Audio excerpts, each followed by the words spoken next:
Sir ನಾವು M G N R G ಕೆಲಸದಾಗ 14 ಜನ ಕೆಲಸ ಮಾಡಿದ್ವಿ ಸರ್.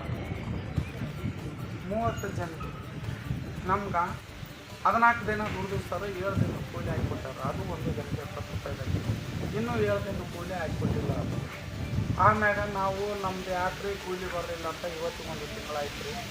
ಪದೇ ಪಂಚಾಯತಿಗೆ ಅಲ್ದು ನಾವು ಬೇಸತ್ತು ಹೋಗಿದ್ದೀವಿ. ಇವತ್ತು ನಾವು ಹೆಂಡ್ರು ಮಕ್ಕಳು ಎಲ್ಲನೂ ಕಟ್ಕೊಂಡು ನಾವು ಒಟ್ಟಿಗೆ ಏನು ತಿನ್ನಮ್ರಿ ಅಂತಂದು ಪಂಚಾಯತಿ ಮುಂದೆ ಮಧ್ಯಾಹ್ನದ್ದು ಇಲ್ಲೇ ಕುಂತ್ಕೊಂಡಿವಿ. ಇವತ್ತಿನವರೆಗಾದರೂ ಈ ಟೈಮ್ನವರಿಗಾದ್ರೂ ಯಾರು ನಮ್ಗೆ ಅಧಿಕಾರಿಗಳು ನಮ್ಮನ್ನ ಕೇರ್ ಅನ್ನಲಾರ್ದಂಗೆ ಹಿಂಗೆ ಹೊರಗೆ ಹೋಗಿ ಕಾರ್ ಹಚ್ಕೊಂಡು ಅವ್ರು ಹೋದ್ರಿ. ನಮ್ಗೆ ನಾವು 14 ದಿನ ಕೆಲಸ ಮಾಡೀವಿ ಸರ್. ಅದಕ್ಕೆ ನಾವು ಅನ್ನ ಏನು ತಿನ್ನಮ್ ಸರ್. ಒಟ್ಟಿಗೆ ನಮ್ಗೊಂದಿಷ್ಟು ನಾವು ದುಡ್ದೀವಿ ರೀ. ನಮಗೊಂದು ಒಪ್ಪತ್ತು ಊಟ ಆಗ್ತದಂತ ಬೇಡಿಕೆ ಅಂತಂದು ನಾವು ಹೆಂಡ್ರ ಮಕ್ಕಳು ತಗೊಂಡು ಗೋರ ಇರ್ತರು.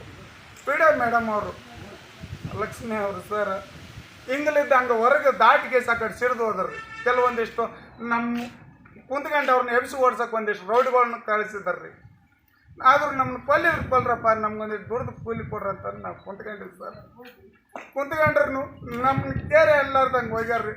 ನಮ್ಮೊಂದು ಕೂಲಿಕಾರರಿಗೆ ನಾವು ದುಡ್ದಂಥದ್ದು 7 ದಿನದ ಕೂಲಿ ಕೊಟ್ಟಾರ. 14 ದಿನ ದುಡ್ದೀವಿ. ಆ 7 ದಿನದ ಕೂಲಿ ಒದಗಿಸಿ ಕೊಡ್ಬೇಕು ಸರ್. ದಯವಿಟ್ಟು ನಮ್ಮ ಕ್ಷಮೆ.